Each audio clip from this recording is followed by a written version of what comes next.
Hello, this is Eric Strong, and today I will be discussing inpatient diabetes management. The learning objectives will be to understand the goals and challenges of inpatient diabetes management, to be able to create an initial treatment regimen for a diabetic patient admitted to the hospital, and to be familiar with basic principles of adjusting an insulin regimen in response to persistent hyperglycemia or NPO status, that is, nothing by mouth.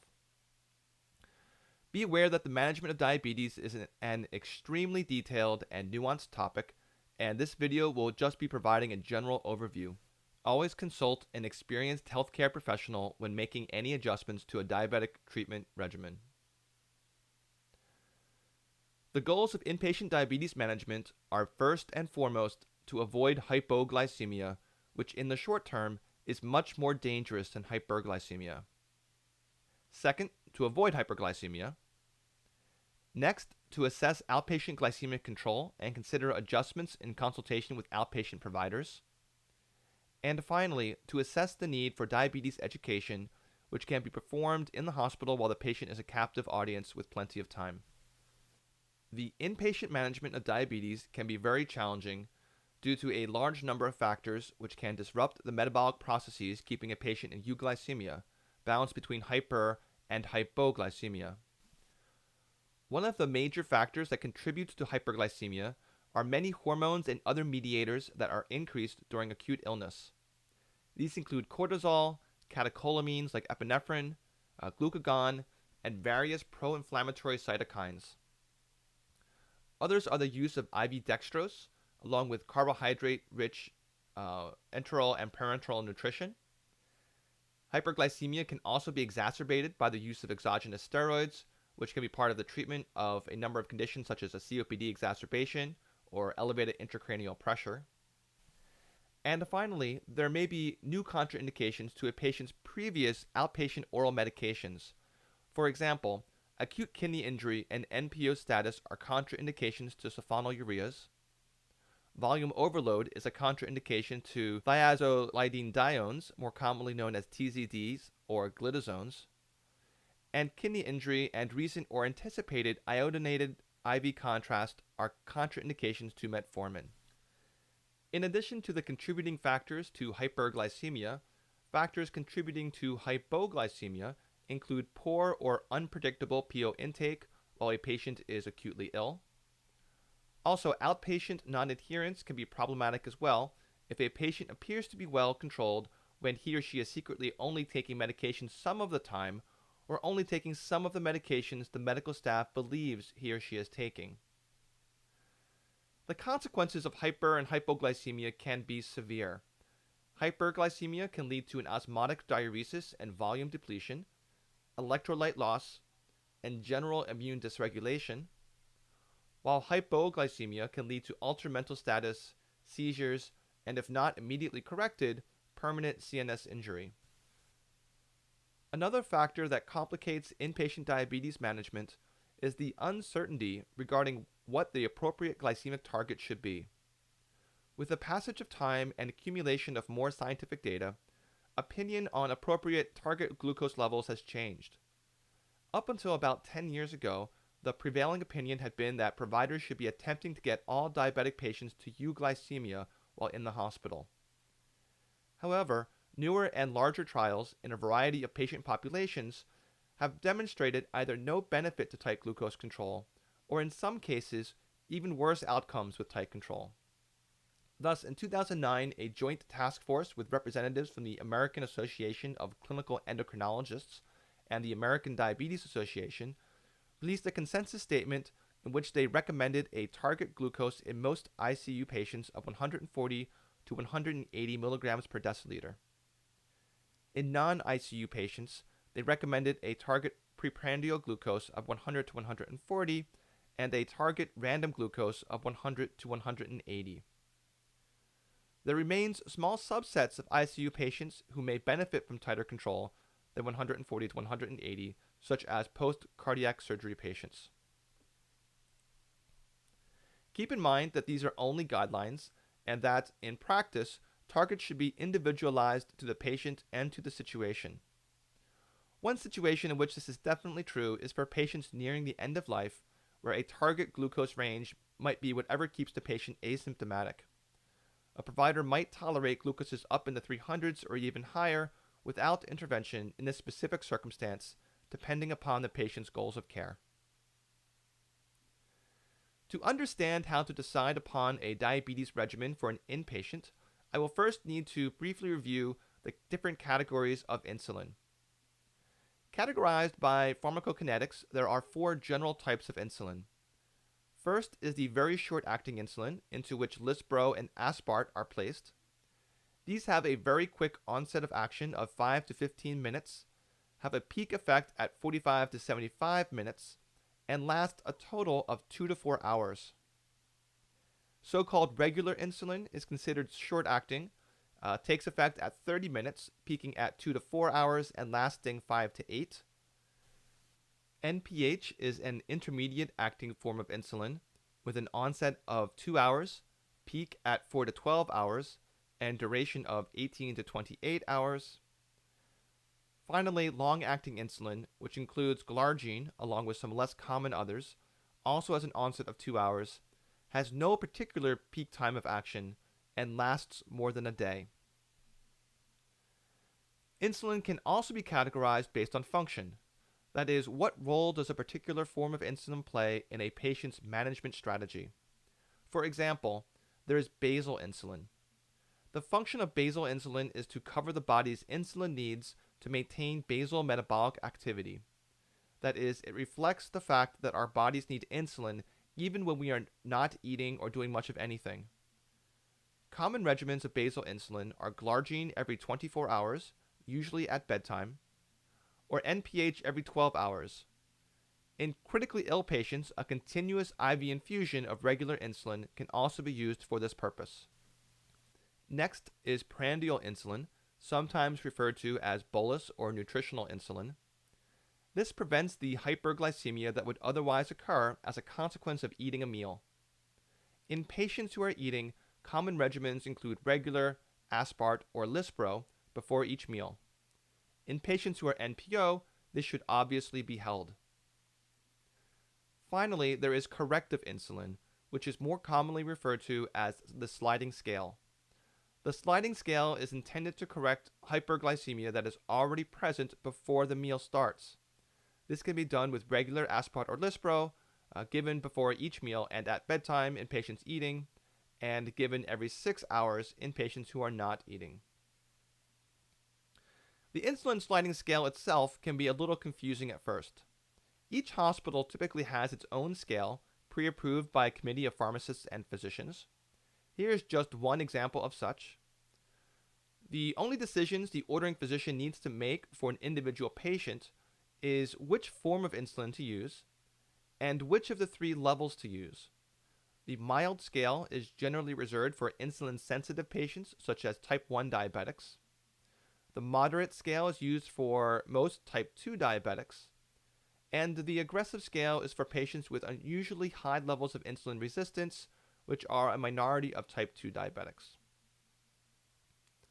So how do we use this information about insulin to choose a treatment strategy in a specific patient? When a diabetic patient is to be admitted to the hospital, the first question to ask is, does the patient have an indication for a continuous infusion of insulin? Well agreed upon indications include septic shock, post-cardiac surgery, moderate to severe diabetic ketoacidosis, and the hyperosmolar hyperglycemic syndrome.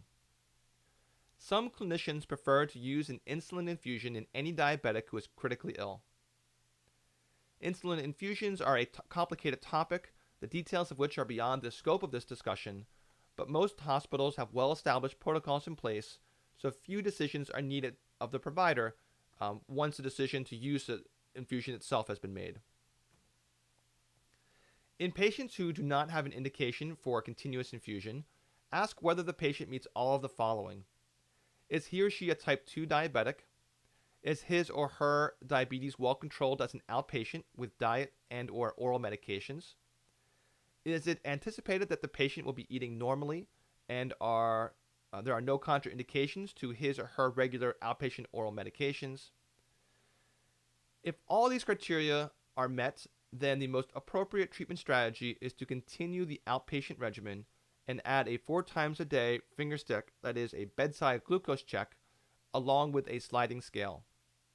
If the patient is on a sulfonylurea, such as glipizide or glyburide, the provider should consider a modest dose reduction, as these meds can lead to hypoglycemia if the patient's PO intake is not equal to that as an outpatient, which is common in the hospital. If, on the other hand, the patient is well controlled as an outpatient with insulin, including those on an insulin pump, and you anticipate that they will be eating normally, then continue the outpatient regimen plus the finger sticks and sliding scale. As with sulfonylureas, consider a modest dose reduction in either the basal and or the bolus insulin dose.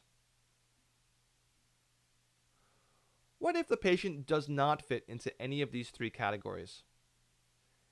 Everyone else, which actually ends up being the majority of patients, should be placed on what is known as a basal bolus regimen.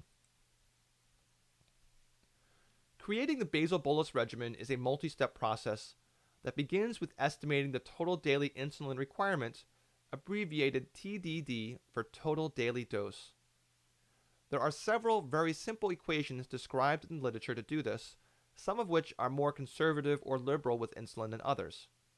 The following is a rough average of the different approaches that are out there. For most type 2 diabetics, the estimated total daily dose is about 0.4 units per kilogram of body weight.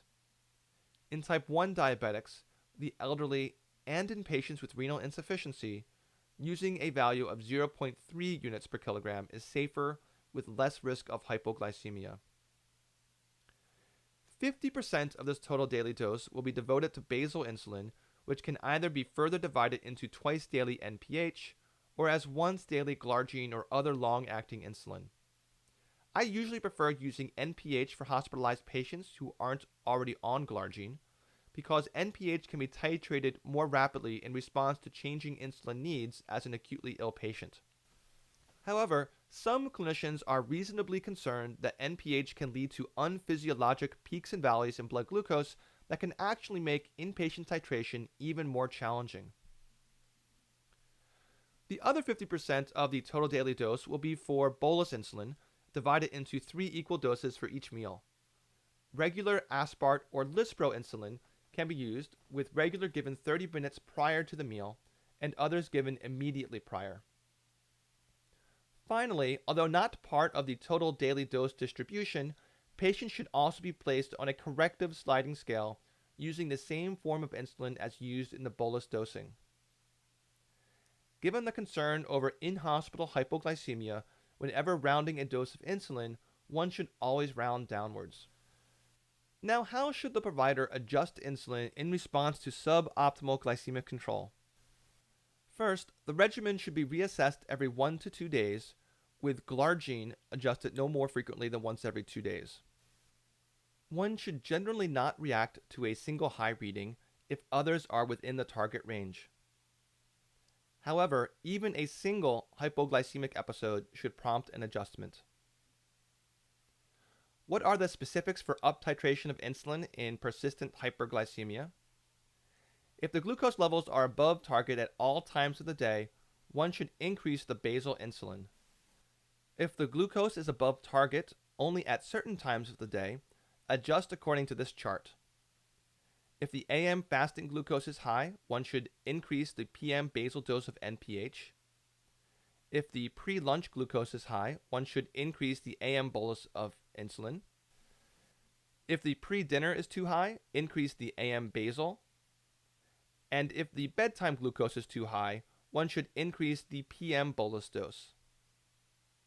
For patients on glargine who only have a consistently elevated glucose in the morning or before dinner, or some other very specific time, some creativity may be required, as glargine does not have peaks and valleys of activity like other forms of insulin do.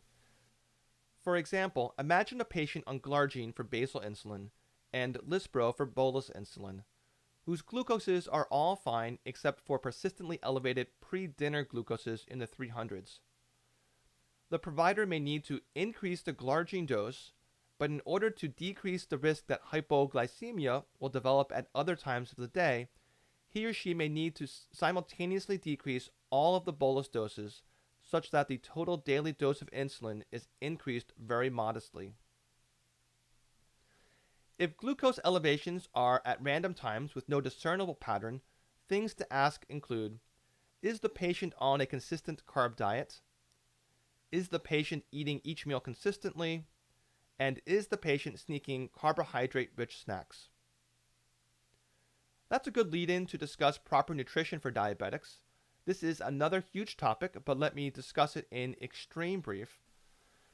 The previously popular term for the inpatient diabetic diet, the so-called ADA diet, never really meant anything specific, and at many institutions this referred to a calorie-controlled diet low in simple carbohydrates without necessarily paying close attention to consistency in total carb content each day.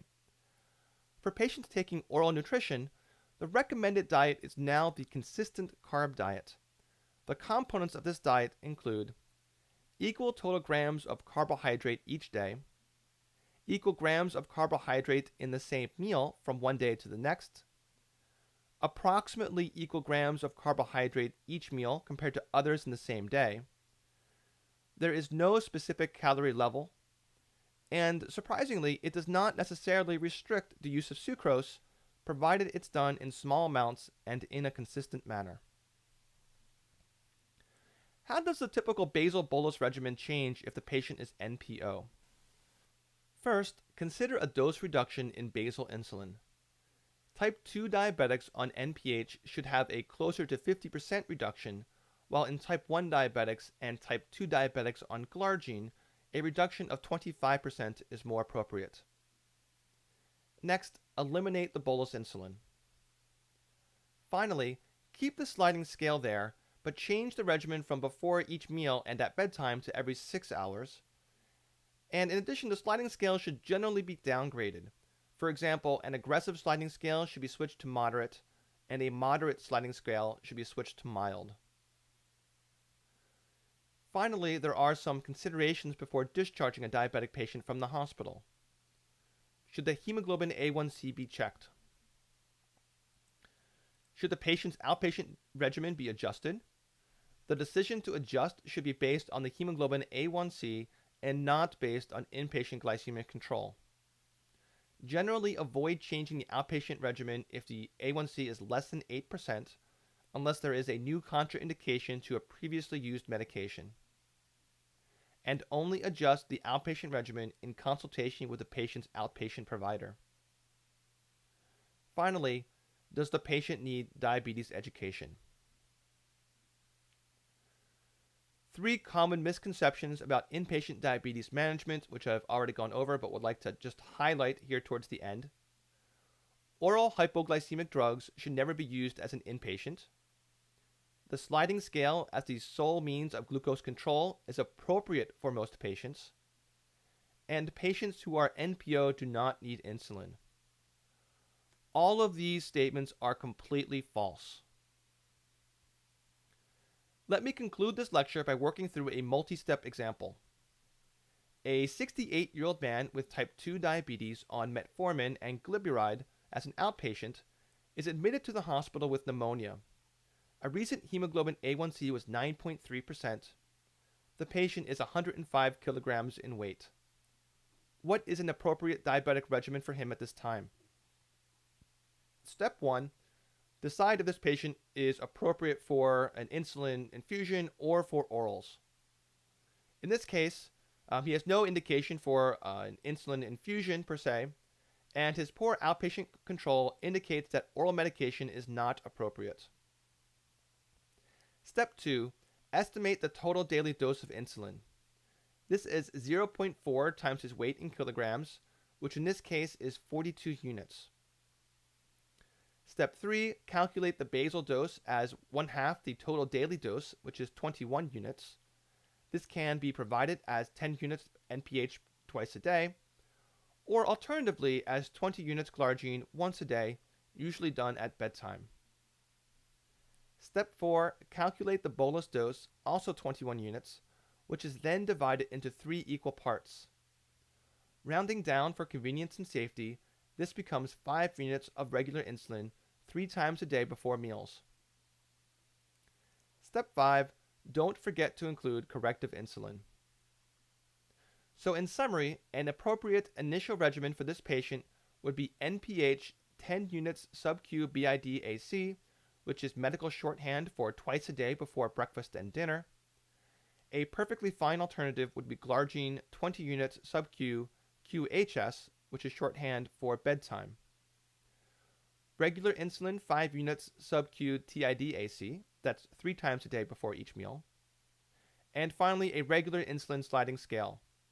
I would choose a moderate scale as the patient is type 2 and without evidence of unusually high insulin resistance. Here are the patient's blood sugars after the first 48 hours in the hospital. His oral intake has been poor, but consistent. What, if any, changes are appropriate to his insulin regimen? You can see that all of the blood sugars are within goal, or close to goal, with the exception of 2 pre-dinner measurements, both of which are above 300. Therefore, the appropriate change to make would be to increase the AM NPH dose. There is no magic formula for how much to increase it, other than avoiding any changes that are too drastic. Therefore, the only change would be an increase in the AM NPH dose from 10 to 15 units. Continuing on, his blood sugars are subsequently well controlled, but due to the non-resolving nature of his pneumonia, a bronchoscopy is planned for the following afternoon, and the pulmonologist requests that he be made NPO from midnight.